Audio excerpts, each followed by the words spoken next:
Hi, hello everyone. This is Soumya from Book Feast. இன்னைக்கு நம்ம வீடியோவில் என்ன பார்க்க போகிறோம் அப்படின்னு பார்த்தா மாஷா நார்மன் அப்படின்றவங்க எழுதின ஒரு ஒன் ஆக்ட் ப்ளே தான் பார்க்க போகிறோம். இதோடைய தலைப்பு நைட் மதர். மாஷா நார்மன் லூயி வைல்டில் செப்டம்பர் 21, 1947 அன்னைக்கு பிறந்திருக்காங்க. இன்னும் வாழ்ந்துட்டு இருக்கக்கூடிய ஒரு அமெரிக்கன் ரைட்டர். இவங்களுடைய அம்மா மெத்தோடிஸ்ட் ஃபண்டமெண்டலிஸ்ட். இவங்க பொண்ணை எங்கேயுமே வெளியே விளையாடுறதுக்கு அக்கம் பக்கத்தில் எங்கேயுமே அனுப்ப மாட்டாங்க. ஸோ தனிமையிலேயே தான் இவங்களுடைய சைல்ட்ஹுட் டேஸ் போயிருக்கு. எழுதுறது, படிக்கிறது, வரைகிறது, புத்தகம் வாசிக்கிறது அப்படின்னு தான் அவங்களுடைய சைல்ட்ஹுட் ஃபுல்லாகவே இவங்க கழிச்சிருக்காங்க. இவங்களுடைய இமேஜினரி ஃப்ரெண்டாக யாரை சொல்கிறாங்க அப்படின்னு பார்த்தா பெட்டரிங். இவங்களுடைய முதல் படைப்பு என்ன அப்படின்னா கெட்டிங் அவுட். அண்ட் இவங்களுடைய ஒர்க் எதை பேஸ் பண்ணி இருக்கும் அப்படின்னா சைக்கலாஜிக்கலாக தான் இருக்கும். ஒரு அப்ரெஸ்டான பீப்புளுடைய லைஃப் எப்படி இருக்குது, அவங்க மனநிலை எப்படி இருக்குது, அவங்கள யாரெல்லாம் டெஸ்ட்ராய் பண்ணுறா, அந்த டெஸ்ட்ராய் பண்ணுறாங்கன்றதே தெரியாமல் எப்படி அவங்க வாழ்ந்துக்கிட்டு இருக்காங்க, அந்த மாதிரியான விஷயங்களெல்லாம் ஃபோக்கஸ் பண்ணுற மாதிரி இவங்களுடைய படைப்புகள் அமைஞ்சிருக்கும். Background of the play. நார்மனோடைய 5வது படைப்பு தான் நைட் மதர். 1981 கம்போஸ் பண்ணியிருக்காங்க. இது ஒரு டார்க்கஸ்ட் ஸ்டோரி அப்படின்னு சொல்கிறாங்க. இந்த படைப்புக்காக புலிட்டீசிய ப்ரைஸும் இவங்க வாங்கியிருக்காங்க. இதோடைய ஒரு ஸ்பெஷாலிட்டி என்ன அப்படின்னு பார்த்தா ரியல் டைம் கூட சிங்க் ஆகுமா. இந்த மொத்த பிளேவே 1.5 hours தான், அதாவது 90 minutes தான். அம்மா பொண்ணு 2 பேரோட கான்வர்சேஷன் பற்றினது. ஸோ இந்த 1.5 hours அப்படியே ரியல் டைம் கூட ஒத்து போகிற மாதிரி அந்த கிளாக் கரெக்டாக பர்ஃபெக்டான டைமில் இருக்குமா. இது ஒரு ஒன் ஆக்ட் பிளே. அண்ட் இதில் என்ன தியரிஸ் எல்லாம் அப்ளை பண்ணலாம் அப்படின்னு பார்த்தா ரியலிசம் அண்ட் நேச்சுரலிசம் அண்ட் அமெரிக்காவுடைய சோஷியல் சினாரியோ எப்படி இருக்குது அப்படின்றத நம்ம தெரிஞ்சுக்கலாம். ஐசோலேஷன் அண்ட் லோன்லினஸ், இது ரெண்டோடைய பிரச்சனை என்னவாக இருக்குது, அது ஒருத்தங்களுக்கு எந்த அளவுக்கு ஒரு மன அழுத்தத்தை கொடுக்குது அப்படின்றத இந்த பிளேயில் பார்க்கலாம். Characters of the play. இந்த பிளேயில் ஒரு ஃபேமிலியை தான் பார்க்க போகிறோம். அதில் 2 கதாபாத்திரம் மட்டும் நமக்கு ரொம்பவே முக்கியமானது. முதல்ல யார் அப்படின்னு பார்த்தா ஜெஸ்ஸி கேட்ஸ். 30 to 40 வயசுக்குள்ளே இருக்கக்கூடியவங்க. பேலாக இருப்பாங்க, ஓவர் வெயிட்டட், எப்பிலெப்டிக். எப்பிலெப்டிக் அப்படின்னா என்னென்னா a person who suffers from epilepsy, அதாவது காக்கா வலிப்பு வருது அப்படின்னு சொல்லுவோம் இல்லையா. ஸோ அதுதான் எபிலெப்சி அப்படின்னு அர்த்தம். இவங்களுக்கு அந்த ஒரு விஷயம் இருக்குது. அதுக்கப்புறம் அவங்க அம்மாவை பார்த்துக்கிறாங்க. வேலை அப்படின்ற ஒரு விஷயம் இவங்க லைஃப்பில் கிடையாது, வீட்டில் தான் இருக்காங்க. அதுக்கப்புறம் தெல்மா கேட்ஸ். தெல்மா கேட்ஸ்க்கு ஒரு 60 வயசு கிட்டே இருக்கும். ஜெஸ்ஸி கேட்ஸ் அவர்களுடைய அம்மா. சிசில் அப்படின்றவர் ஜெஸ்ஸி கேட்ஸோடைய ஹஸ்பண்ட். இவங்க 2 பேருக்கும் டிவோர்ஸ் ஆகிடுச்சு. ஜெஸ்ஸி அண்ட் சிசில் இவங்க 2 பேருக்கும் ரிக்கி அப்படின்னு ஒரு பையன் இருக்கான். இவன் இப்போ ஒரு தீஃபாக ட்ரக் அடிக்டாக இருக்கான். ஜாசன் அப்படின்றது தெல்மா கேட்ஸோடைய பையன், அதாவது ஜெஸ்ஸி கேட்ஸோடைய பிரதர். அண்ட் லொரேட்டா அப்படின்றவங்க ஜாசனுடைய ஒய்ஃப். இவங்க அப்பாவை பற்றி இந்த கதையில் பேசுகிறாங்க, ஆனால் அவர் உயிரோடு இல்லை. இந்த பிளேயில் நம்ம 2 கேரக்டரை மட்டும்தான் பார்க்க முடியும், ஜெஸ்ஸி கேட்ஸ், தெல்மா கேட்ஸ். மற்ற எல்லா கேரக்டரை பற்றியும் பேசுகிறாங்க. அதில் அப்பா அப்படின்னு சொல்லக்கூடிய அந்த கதாபாத்திரம் இப்போ உயிரோடு இல்லை. Summary of the play. Late 20th centuryயில் ஒரு அமெரிக்கன் கண்ட்ரி சைடில் இருக்கக்கூடிய தனிமைப்படுத்தப்பட்ட ஒரு வீட்டில் அம்மா பொண்ணு 2 பேரும் உரையாடிட்டு இருக்காங்க. அவங்களுடைய அந்த 90 minutes கான்வர்சேஷன் தான் இந்த ஒன் ஆக்ட் பிளேவாக அமைஞ்சிருக்கு. செட்டிங் எங்கே அப்படின்னு பார்த்தா அந்த ஐசோலேட்டட் ஹவுஸில் இருக்கக்கூடிய லிவிங் ரூம் அண்ட் கிச்சனில் அம்மாவும் பொண்ணும் நடந்துக்கிட்டு அங்கே உட்காந்துக்கிட்டு பேசிகிட்டு இருக்க மாதிரி அமைஞ்சிருக்கு. சிங்கிள் ஈவினிங் தான், 90 minutes, அதாவது 1.5 hour. அந்த 1.5 hourமே என்னென்னா ரியல் கிளாக் அங்கே ஸ்டேஜில் இருக்குது. அந்த டைம் படி தான் இந்த பிளே மூவ் ஆன் ஆகிட்டு இருக்கு. ஜெஸ்ஸி என்ன பண்ணுறாங்கன்னா அவங்க அம்மா கிட்ட வராங்க. அம்மா கிட்ட எனக்கு ஒரு பிளாஸ்டிக் ஷீட் வேணும், அதுக்கப்புறம் அப்பாவுடைய கன் எங்கே இருக்குது அப்படின்றத காட்டுங்க அப்படின்னு சொல்கிறாங்க. உடனே அவங்க அம்மாவும் எங்கே இருக்குது அப்படின்றத சொல்லவும் இவங்க ஸ்ட்ரெயிட்டாக அட்டிக்கு போகிறாங்க. அங்கே ஒரு பழைய ஷூ பாக்ஸ் இருக்குது. அந்த ஷூ பாக்ஸ்க்குள்ளே அந்த கன்னை ஒளிச்சு வச்சுருக்காங்க. அந்த கன்னை வெளியே எடுத்து பார்க்குறாங்க. ஃபுல்லாக டஸ்ட்டாக இருக்குது. ஏன் அப்படின்னா அவங்க அப்பா யூஸ் பண்ண கன் அது. அவங்க அப்பா மிலிட்டரியில் இருந்திருப்பார், அப்பா அவர் யூஸ் பண்ணியிருப்பார். இப்போ நடுவில் வீட்டுக்கு யாராவது வந்துட்டாங்க, திருடங்க வந்துட்டாங்க, தன்னை காப்பாற்றிக்கணும் அப்படின்னா அப்போ பயன்படுத்துறதுக்காக அந்த கன்னை பத்திரமா அட்டிக்கில் அவங்க அம்மா ஒளிச்சு வச்சுருக்காங்க. இப்போ அந்த கன்னை எடுத்து அதில் இருக்க டஸ்ட் எல்லாம் பார்க்குறாங்க. அதை பொறுமையாக க்ளீன் பண்ணிகிட்ருக்காங்க. இப்படி க்ளீன் பண்ணும்போது அவங்க அம்மா கிட்ட ரொம்ப காமாக என்ன சொல்கிறாங்கன்னா, இந்த ஈவினிங் நான் சூசைட் பண்ணிக்கலாம் அப்படின்ற ஒரு முடிவில் இருக்கேன் அப்படின்றத சொல்கிறாங்க. சொன்னோடனே எங்கள் அம்மாவுக்கு ஒரே ஷாக்கும் ஆகுது. அதே சமயம் ஏதோ விளையாடுறாளோ அப்படின்ற ஒரு எண்ணமும் இருக்குது. உடனே என்ன சொல்கிறாங்கன்னா, நீ இந்த கன்னை தேடி கண்டுபிடிச்சிட்ட, இந்த கன்னுக்குள்ளே இருக்கக்கூடிய அம்யூனிட்டன், அதாவது புல்லட்ஸ் அப்படின்னு கூட சொல்லலாம், அதை வச்சு தான் ஃபயர் பண்ண முடியும். அப்போ நீ தற்கொலை பண்ணிக்கணும்னா அதுக்கு இந்த கன்று தேவை, இந்த கன்று ஃபயர் ஆகணும்னா அதுக்கு அது தேவையாச்சே, அதை தான் நான் டெலிவர் பண்ணிட்டேன், கொடுக்கல, இப்போ அது இல்லாமல் நீ என்ன யூஸ் பண்ண போகிற அப்படின்னு ஒரு மாதிரி விளையாட்டாக கேட்குறாங்க. முதல்ல ஜெஸ்ஸி சொல்கிறத அவங்க அம்மா நம்பவே இல்லை. கடைசியில் ஒரு பாயிண்ட்டுக்கு மேலே ஜெஸ்ஸி உண்மையை தான் பேசுகிறா அப்படின்றது இவங்களுக்கு தெரிய வருது. தெரிய வந்துட்டு என்ன பண்ணுறாங்கன்னா, அவளுடைய அட்டம்ப்டை வந்து எப்படியாவது நம்ம வந்து தடுக்கணும் அப்படின்னு நிறைய விஷயங்களை வந்து சொல்கிறாங்க, நிறைய பேரை பற்றி பேசுகிறாங்க. என்னதான் அவங்க அம்மா ஆர்கியூமெண்ட்ஸ் எல்லாமே ஒன்றொன்னா முன் வச்சாலும் ஜெஸ்ஸி வந்து என்ன பண்ணுறாங்க அப்படின்னு பார்த்தா, தன்னுடைய ப்ரிப்பரேஷன்ஸ் எல்லாம் பண்ணிகிட்டு இருக்காங்க. தான் இறக்கிறதுக்கு முன்னாடி என்ன பண்ணணும், இறந்ததுக்கப்புறம் என்ன பண்ணணும்னு சொல்லி ஒன்றா பண்ணிக்கிட்டே இருக்காங்க. முதல்ல என்ன பண்ணுறாங்கன்னா, ஃப்ரிட்ஜ் எல்லாம் க்ளீன் பண்ணி வச்சிடுறாங்க. அவங்க அம்மா கிட்ட என்ன சொல்கிறாங்கன்னா, க்ராசரிஸ் எல்லாம் இங்கே தான் அடுக்கணும், அதுக்கப்புறம் இதுதான் வாஷர், இதுதான் ட்ரையர், இது இப்படி தான் யூஸ் பண்ணணும்னு அதெல்லாம் யூஸ் பண்ணி காமிக்கிறாங்க. குப்பையெல்லாம் வந்து எடுத்து டிஸ்போஸ் பண்ணிடுறாங்க. பண்ணிவிட்டு அவங்க அம்மா கிட்ட என்ன சொல்கிறாங்கன்னா, இனிமேலேருந்து நியூஸ் பேப்பர் வராது, நியூஸ் பேப்பரை நான் வந்து ஸ்டாப் பண்ணிட்டேன். அண்ட் உங்களோட ஃபேவரட் கேண்டியை வந்து நான் ஆர்டர் பண்ணியிருக்கேன். அம்மா பொண்ணு 2 பேருக்குமே ஸ்வீட் சாப்பிட்றது தான் அவ்வளோ ஒரு இஷ்டம். ஸோ உங்களுக்கு ஃபேவரட்டான கேண்டியை வந்து நான் ஆர்டர் பண்ணியிருக்கேன்.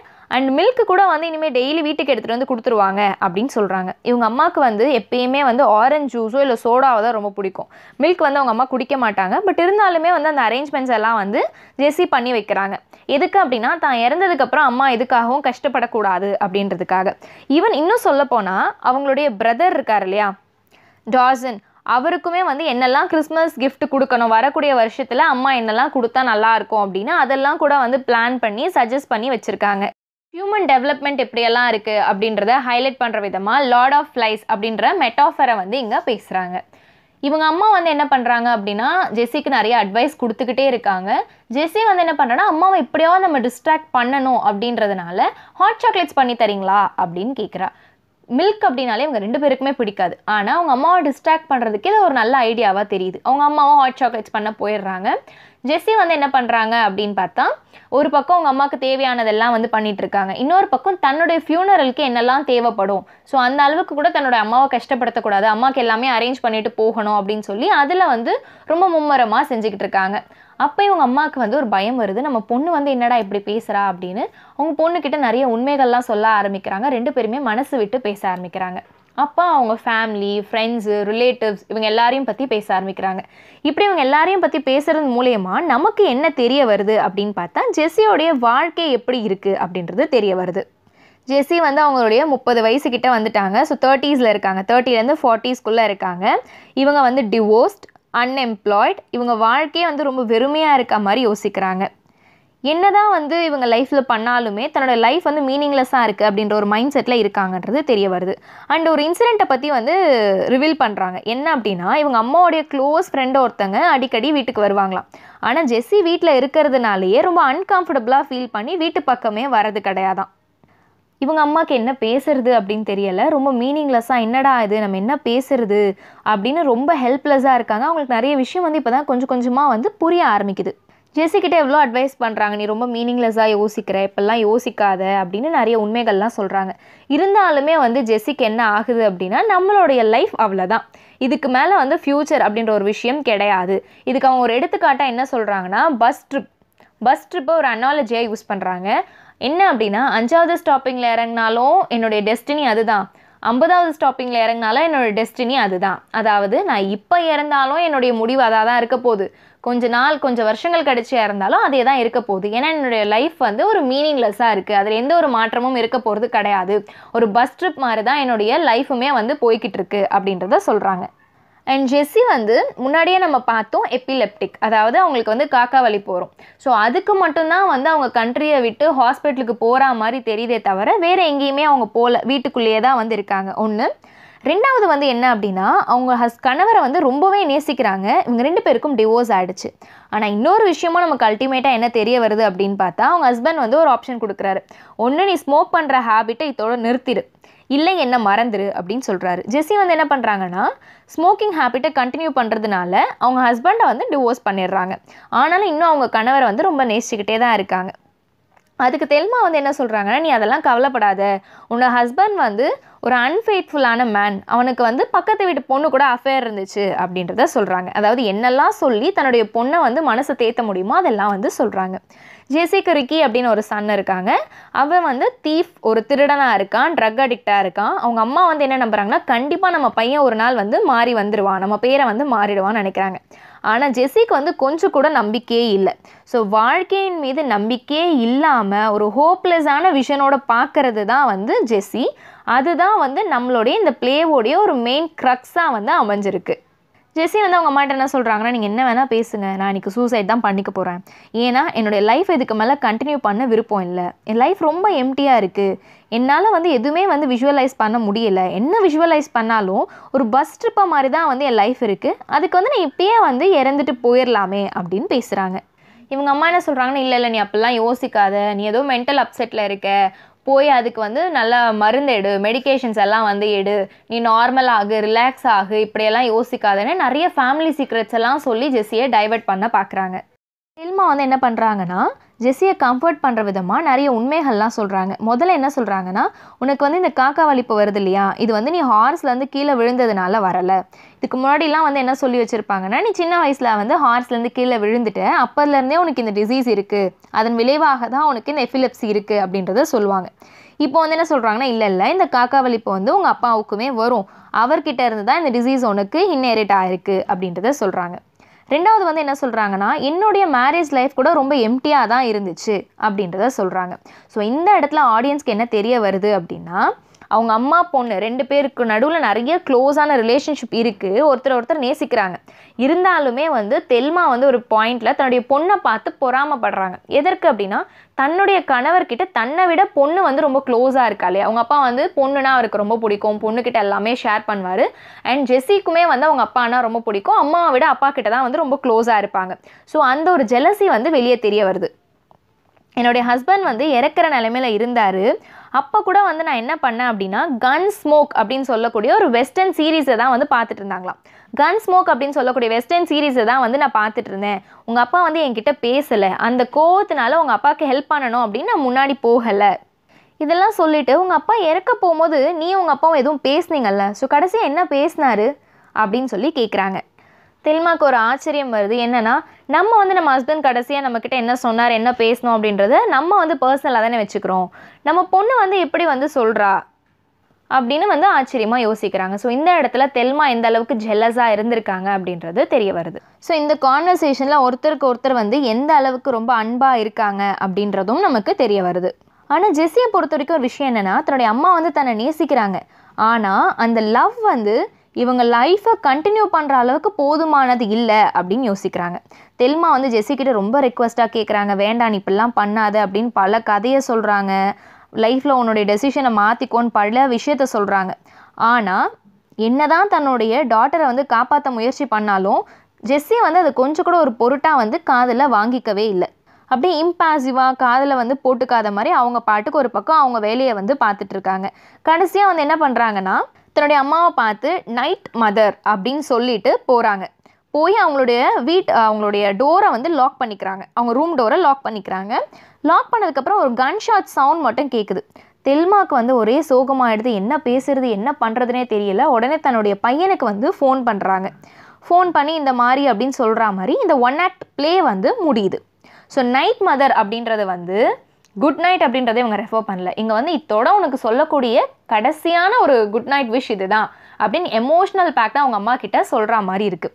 அவங்க அம்மா நிறைய இடத்துல வந்து என்ன சொல்லுவாங்கன்னா, ஐ தாட் யுவர் மைண்ட், நீ என்னோடையது அப்படின்னு நினச்சி தானே நீ இவ்வளவும் பண்ணேன். ஸோ என்ன தான் வந்து அவங்க அம்மாவும் பொண்ணும் ஒருத்தருக்கு ஒருத்தர் ரொம்ப நேசிச்சிருந்தாலும் அவங்க அம்மா வந்து ஒரு லோன்லினஸ் அப்படின்ற ஒரு விஷயத்த வந்து ஜெஸ்ஸியோட லைஃப்பில் இருந்து எடுக்காமையே விட்டுட்டாங்க. ஜெஸ்ஸி வந்து தனிமையிலே இருந்திருக்காங்க. அது ஒரு சைக்கலாஜிக்கல் டிஸ்டர்பன்ஸை வந்து அவங்களுக்கு கொடுத்துருக்கு. ஸோ அதன் விளைவாக தான் வந்து அதுவும் ஒரு காரணமாக இருக்கலாம் ஜெஸ்ஸி வந்து இறந்ததுக்கு. ஸோ அவங்க அம்மாவோடைய ஒரு எமோஷ்னல் பேக்ட் கோட் என்ன அப்படின்னா, I thought your mind. And அவங்க பொண்ணு கடைசியாக பேசக்கூடிய ஒரு ஃப்ரேஸ் என்ன அப்படின்னா, நைட் மதர். ஸோ ஒரு கன் ஷாட்டோட அவங்க அம்மா வந்து அவங்க பையனுக்கு ஃபோன் பண்ணுற மாதிரி இந்த ப்ளே வந்து முடிஞ்சிருது. சைக்கலாஜிக்கலாக என்ன ட்ராமாவெல்லாம் அவங்க ஃபேஸ் பண்ணியிருக்காங்க அப்படின்றத இந்த ப்ளேயில் பார்க்கலாம். அண்ட் வந்து இமோஷனல் செக்யூரிட்டி அண்ட் இன்னொருத்தங்க லைஃப்பை வந்து கண்ட்ரோல் பண்ணுறது எந்த அளவுக்கு இருக்குது அதை பற்றின ஸ்ட்ரகிள்ஸை பற்றி பேசியிருக்காங்க. தெல்மாவாக இருக்கட்டும் இல்லை ஜெஸ்ஸியாக இருக்கட்டும் 2 பேருமே இந்த சொசைட்டியோட விக்டிம்ஸாக தான் இருந்திருக்காங்க அப்படின்றது வந்து கடைசி வரைக்குமே வந்து அவங்க ரியலைஸ் பண்ணாத மாதிரி இருக்குது. அண்ட் இந்த ப்ளே என்ன சிம்பிளைஸ் பண்ணுது அப்படின்னா, லைஃப்பில் ஒருத்தவங்களுக்கு அவங்க வாழ்க்கையில் இருக்கக்கூடிய அந்த ஒரு கஷ்டமாக இருக்கட்டும் இல்லை வந்து அவங்களோட எக்ஸிஸ்டன்ஸ் பாயிண்ட்லெஸ்ஸாக இருக்குது அப்படின்னா அதுலேருந்து விடை பெறக்கூடிய ஒரு ஃப்ரீடம் வந்து அவங்களுக்கு இருக்குது அப்படின்றத ரெப்ரசன்ட் பண்ணுற மாதிரி அமைஞ்சிருக்கு. அண்ட் சூசைட் அப்படின்றது என்றைக்குமே எதுக்குமே வந்து சொல்யூஷன் கிடையவே கிடையாது. ஒரு விஷயத்தை பார்த்து நம்ம பயந்து ஓடவும் கூடாது அப்படின்றது என்னுடைய கருத்து. themes of the play: death, alienation and anorexia. Anorexia அப்படின்றது ஈட்டிங் டிஸார்டர். நிறைய சாப்பிட்டா வெயிட் போட்டுருவோமோ அப்படின்ற ஒரு கான்ஷியஸ் ஒரு பயத்திலேயே வந்து இருக்கிறது ஜெஸ்ஸி கிட்ட நம்ம பார்க்கலாம். illness, success and failure, identity diaspora, free will, existential angst. angst அப்படின்னா என்னன்னா a feeling of anxiety and worry. So ஒரு பயம் கலந்த ஒரு கவலை. isolation and loneliness, human condition, limitations and opportunities. Motives and symbols: Jessie's fits. So ஜெஸ்ஸிக்கு வந்து அந்த காக்கா வலிப்பு வர்றது அப்படின்றது எப்படி அவங்க லைஃபையே கண்ட்ரோல் பண்ணுது அப்படின்ற ஒரு ரெப்ரசன்டேஷனாக காட்டியிருக்காங்க. அதுக்கடுத்து கன். ஸோ கன் அப்படின்றது வந்து யூஸ்வலாகவே ஒரு பிளேயில் ஃபர்ஸ்ட்டு காமிச்சிட்டாங்க அப்படின்னா அந்த பிளே முடியும் போது கடைசியில் அந்த கன்னாலேயே வந்து ஒரு உயிர் போயிருக்கும். அதே மாதிரி ஸ்டார்டிங்கில் கன் எங்கே அப்படின்னு தான் இவங்க கேட்பாங்க. அப்போ என்ன தெரிய வருதுன்னா ஜெஸ்ஸி வந்து இறக்க போகிறாங்க அப்படின்றத முன்னாடியே வந்து நமக்கு சிம்பலைஸ் பண்ண மாதிரி ஃபோர் ஷேடோ பண்ண மாதிரி அமைஞ்சிருக்கு. Old towels. So old towels வந்து அவங்க அம்மா கிட்ட கேட்பாங்க. எதற்காக அப்படின்னு பார்த்தா இவங்க இறந்ததுக்கப்புறம் இவங்களுடைய ஃபியூனரலுக்கு ஓல்ட் டவல்ஸ் வந்து தேவைப்படுமா. அந்த ஓல்ட் டவலுமே வந்து நம்ம அம்மாவுக்கு தேவையானதை எடுத்துடக்கூடாது அப்படின்ற ஒரு எண்ணம் ஒன்று. ரெண்டாவது அம்மா பொண்ணுக்கு நடுவில் ஒரு செப்பரேஷனை வந்து மோட்டிஃபாக கொடுக்குற மாதிரி இருக்கலாம். மூணாவது வந்து என்ன அப்படின்னா அதில் கூட வந்து நம்ம அம்மாவை கஷ்டப்படுத்தக்கூடாது, அம்மா வந்து ஹாப்பியாக இருக்கணும். நிறைய இடத்துல அவங்க அம்மா வந்து கேட்பாங்க, நான் ஏதாவது பண்ணிட்டேன் நான். இல்லை என்னுடைய இந்த முடிவுக்கு வந்து நீங்கள் காரணம் கிடையாது. அப்போ சொந்தக்காரங்க ஏதாவது பண்ணிட்டாங்களா அப்படின்னா யாருமே வந்து என்னுடைய இந்த முடிவுக்கு காரணம் கிடையாது, சூசைட் பண்ணிக்கணும் அப்படின்ற முடிவு வந்து டோட்டலி என்னுடைய முடிவு அப்படின்றத சொல்லுவாங்க. மெனிகாட்ரே. ஸோ இந்த மெனிகாட்ரே வந்து அவங்க லைஃப்பில் நார்மலாக எப்படி போகுது, நார்மாலிட்டி எப்படி இருக்குது அப்படின்றத ரெப்ரசன்ட் பண்ணுற மாதிரி அமைஞ்சிருக்கும். Comfort food. அம்மா பொண்ணு ரெண்டு பேருமே வந்து சாப்பாட்டுக்கு ரொம்ப முக்கியத்துவம் கொடுத்து நிறைய சாப்பிடுவாங்க. ஸோ அவங்க ஆசைப்பட்ட எல்லாமே வந்து அந்த இடத்துக்கு வரும். ஸோ ஃபுட் அப்படின்ற ஒரு விஷயம் லைஃப்பில் எப்படி கம்ஃபர்ட்டிங்காக இருக்குது அப்படின்றத ரெப்ரசன்ட் பண்ணுற மாதிரியும் வந்து அமைஞ்சிருக்கலாம். Imagery, paradox and analogy. Imagery, door. Door வந்து ஜெஸ்ஸியோடைய லைஃப் ஒரு முடிவுக்கு வரப்போகுது அப்படின்றத காட்டுற விதமாக அமைஞ்சிருக்கு. Sweets, needle work. So sweets அப்படின்றது உணவோட சம்மந்தப்பட்டது. நீடில் ஒர்க் அப்படின்றது வந்து இவங்க அம்மா தலகாணி, பெட்ஷீட்டில், போட்டுக்கிற ட்ரெஸ்ஸில் எல்லாத்துலேயுமே வந்து நீடில் ஒர்க் பண்ணியிருப்பாங்க. ஸோ இவங்க எப்படி வந்து ஒரு கம்ஃபர்டபுளான லைஃப்பை வாழ்ந்திருக்காங்க அப்படின்றதுக்கு காட்டுற மாதிரி அமைஞ்சிருக்கு. ஸோ நார்மலாக சொல்லுவோம் இல்லையா, ஃபுட், க்ளோதிங் அண்ட் ஷெல்டர் தான் வந்து நம்மளோட பேசிக் நீட். ஸோ ஃபுட் அப்படின்னும் போது இவங்க ரெண்டு பேருமே ஸ்வீட்ஸை ரொம்ப விரும்பி சாப்பிடுவாங்க. அதனால் ஸ்வீட்ஸ் வந்து அவங்களுக்கு ரொம்ப கம்ஃபர்ட், அதாவது தேவையான அளவு ரொம்ப இஷ்டப்பட்ட மாதிரியான உணவு அவங்களுக்கு கிடைக்குது. ஸோ ஃபுட்க்கு அவங்களுக்கு எந்த பிரச்சனையும் கிடையாது. க்ளோதிங் அண்ட் ஷெல்டர் இது ரெண்டுத்துலேயுமே அவங்க விருப்பப்பட்ட நீடில் ஒர்க் தான் போடுறாங்க. அவங்க கல்ச்சர் ஓரியன்டான ஒர்க்ஸ் போட்டுட்டு அந்த இதுவுமே வந்து அவங்களுக்கு க்ளோதிங் அண்ட் ஷெல்டருமே வந்து ரொம்ப கம்ஃபர்டபுளாக இருக்குது. பேரடாக்ஸ். பேரடாக்ஸ் அப்படின்னா ஆப்போசிட். ஸோ முதல் விஷயம் வந்து என்ன அப்படின்னா கன். இந்த கன் வந்து வெளியால் தன்னை தாக்க வரும்போது வீட்டில் இருக்கவங்க தன்னை காப்பாற்றிக்கிறதுக்காக வச்சுருக்கிறது. அதே இவங்க அம்மா என்ன பண்ணுவாங்கன்னா அவங்க அப்பா இறந்ததுக்கப்புறம் அப்பாவோட கன்னை பத்திரமா எடுத்து வச்சுருப்பாங்க. திடீர்னு திருட வராங்க இல்லை யாராவது தாக்க வராங்க அப்படின்னா அவங்கள வந்து பயமுறுத்துறதுக்காகவோ இல்லை அவங்கக்கிட்டேருந்து தங்களை தற்காத்துக்கிறதுக்கோ வந்து இந்த கன் பயன்படும்னு எடுத்து வச்சுருப்பாங்க. ஆனால் அந்த கன்னை கடைசியில் ஜெஸ்ஸி யூஸ் பண்ணி சூசைட் பண்ணி இறந்துருவாங்க. அதுக்கப்புறம் அனாலஜி. அனாலஜினா ஒரே மாதிரி இருக்க விஷயத்த ஒன்றா வந்து வச்சு பேசுறது. ஜெஸ்ஸி வந்து தன்னுடைய லைஃப்பை பஸ் ட்ரிப் கூட கம்பேர் பண்ணியிருப்பாங்க. ஒரு பஸ் ட்ரிப்பில் 2வது ஸ்டாப்பிங்கில் இறங்கினாலும் அவங்களுக்கு டெஸ்டினி வந்துருச்சு, 5வது ஸ்டாப்பிங்கில் இறங்கினாலும் டெஸ்டினி வந்துருச்சு, கடைசி ஸ்டாப்பிங்கில் இறங்கினாலும் அவங்க போக வேண்டிய இடத்துக்கு போயாச்சு. என்னுடைய வாழ்க்கையும் அதுதான். என்னுடைய லைஃப் வந்து ரொம்ப மீனிங்லெஸ்ஸாக இருக்குது, எனக்கு ஃப்யூச்சர்ன்ற ஒன்று கிடையவே கிடையாது. ஸோ நான் இப்போது சூசைட் பண்ணி இறந்தாலும் ஒன்று தான், நாளைக்கு பிற்காலத்தில் இறந்தாலும் ஒன்று தான். ஸோ இவங்களுடைய லைஃப்பை ஒரு பஸ்ஸு கூட கம்பேர் பண்ணுறாங்க. இந்த பஸ் ட்ரிப் எப்படி ஒவ்வொரு ஸ்டாப்பிங்ஸ் வந்தாலும் எல்லா ஸ்டாப்பிங்குமே வந்து ஒரு டெஸ்டினி கொண்டு போகுதோ அந்த மாதிரி என்னுடைய சூசைடாக இருக்கட்டும் இல்லை நாளைக்கு நான் இறந்து போகிறதா இருக்கட்டும் ஒரே டெஸ்டினிக்கு தான் எடுத்துகிட்டு போகுது அப்படின்ற மாதிரி சொல்கிறாங்க. ஸோ இதோட இந்த ப்ளே வந்து முடியுது. So that's all for today's video. உங்களுக்கு வேறு ஏதாவது வீடியோ வேணும் அப்படின்னா கமெண்ட் செக்ஷனில் மறக்காமல் மென்ஷன் பண்ணுங்கள். Please like, share, comment and subscribe. Thank you.